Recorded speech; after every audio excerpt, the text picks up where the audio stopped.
नमस्कार, मैं हूं विजय श्री और आप देख रहे हैं यूबी न्यूज। मध्य प्रदेश में ठंड का प्रकोप बढ़ गया है और उत्तरी हवाओं के कारण प्रदेश के कई हिस्सों में तापमान में लगातार गिरावट हो रही है। इंदौर शहर में भी ठंड का असर देखने को मिल रहा है, जहां तापमान 16 डिग्री सेल्सियस तक पहुंच गया है। इंदौर के मौसम विभाग में रिकॉर्ड किए जा रहे अधिकतम तापमान में गिरावट आई है, वहीं न्यूनतम तापमान भी 2 डिग्री नीचे आ गया है। मध्य प्रदेश में नवंबर महीने के पहले हफ्ते में पड़ने वाली ठंड तीसरे हफ्ते में शुरू हुई है, जहां भोपाल, जबलपुर और उज्जैन जैसे प्रमुख शहरों में भी रात का तापमान सामान्य से काफी नीचे चला गया है। इंदौर और उज्जैन संभाग के जिलों में कम विजिबिलिटी के कारण ठंड का असर और बढ़ गया है। मौसम विभाग के अनुसार जम्मू कश्मीर और लद्दाख में बर्फबारी के साथ जेट स्ट्रीम हवाओं के प्रभाव से मध्य प्रदेश में सर्दी का असर बढ़ रहा है। इसके साथ ही आने वाले दिनों में तापमान में और गिरावट होने की संभावना है। इंदौर जिले में भी ठंड का व्यापक असर दिख रहा है, जहां शहरी क्षेत्रों में ठंड का कम असर दिखाई दे रहा है, वहीं ग्रामीण इलाकों में ठंड के असर के चलते सुबह और शाम के तापमान में गिरावट दर्ज की जा रही है। जहां दिन का तापमान 26 से 28 डिग्री सेल्सियस पहुंच गया है, वहीं रात का टेम्परेचर 16 से 18 डिग्री सेल्सियस दर्ज किया जा रहा है। आने वाले दिनों में बढ़ने वाली सर्द हवाओं से यह तापमान और नीचे आ सकता है। वर्तमान में मौसम की बात करें तो वर्तमान में हम देख रहे हैं कि कुछ दिन पहले जो अधिकतम तापक्रम था उसमें अब बढ़ोतरी देखने को मिल रही थी और उसकी वजह से हमको ठंड का एहसास कम हो रहा था। लेकिन अभी 2 दिन में जो अधिकतम तापक्रम है वो अब गिरकर 28 और 29 डिग्री के आसपास हो गया और कहीं कहीं ये 27 डिग्री के आसपास भी पहुंच गया।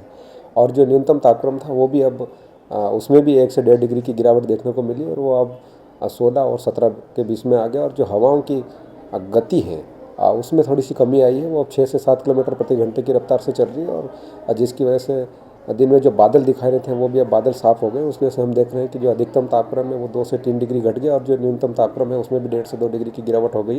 यानी कि हम ये कह सकते हैं कि जो ठंड का जो टेम्परेचर हमको नवंबर फर्स्ट वीक में देखने को मिलना चाहिए था वो अभी 15 दिन बाद में देखने को मिल रहा है। यानी कि अधिकतम और न्यूनतम तापक्रम में जो एक औसत अभी होना चाहिए वो अब देखने को मिल रहा है। और आने वाले समय में हम इस दृष्टि से अगर देखें तो जो अधिकतम तापक्रम है वो और 1.5 से 2 डिग्री गिरने की संभावना और जो न्यूनतम तापक्रम है वो भी 1.5 से 2 डिग्री और गिरने की संभावना व्यक्त की जाती है।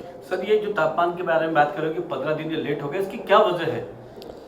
ये अगर हम बड़े तौर पे देखें तो ये जलवायु परिवर्तन के जो असर हैं वो अब दिखाई दे रहे हैं। उसमें असल में क्या है कि जो वर्ल्ड वाइड की अगर हम बात करें तो 7.5% टेम्परेचर है वो कम बढ़ा हुआ दर्ज किया जा रहा है और जिसकी वजह से उसका 75% यानी कि ये 1.25 इंच करीब बढ़ गया। उसकी वजह से जो टेम्परेचर एक सामान्य भाषा में हमें कह सकते हैं कि 1.5 से 2 डिग्री बढ़ा हुआ दिखाई देता है और जिसकी वजह से जो तापमान की अवधि और जो ड्यूरेशन है बढ़ने का वो बढ़ा हुआ दिखाई दे रहा है।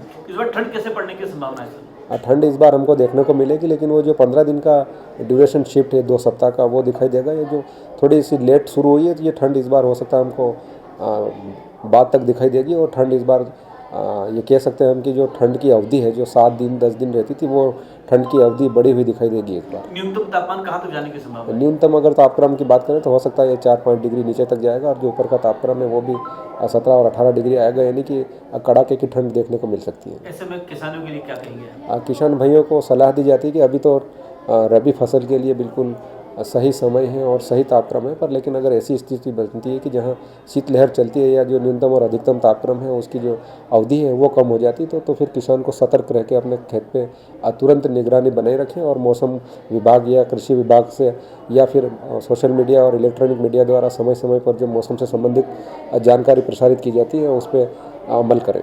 सर, कौन से फसलें हैं जो इस दौरान कुछ सेंसिटिव क्रॉप है जैसे टमाटर हो गया, कपास हो गया, चना हो गया, लहसुन हो गया, आलू हो गया, ये झुलसने वाली फसल है। अगर ये ज़्यादा ठंड पड़ जाए या ज़्यादा गर्मी पड़ जाए तो झुलस जाती है, लेकिन इन पे ठंड का असर तुरंत दिखाई देता है। तो ऐसी फसलों में तुरंत निगरानी बने रखें और जो वैज्ञानिक सलाह देते हैं कि ऐसी समस्या अगर आती है तो खेत में पानी का पलेवा या स्प्रे करते रहें जिससे तापक्रम है वो मेंटेन रहे और अपनी फसल बर्बाद होने से बच जाए। Doctor HL. खपड़िया, कृषि महाविद्यालय इंदौर।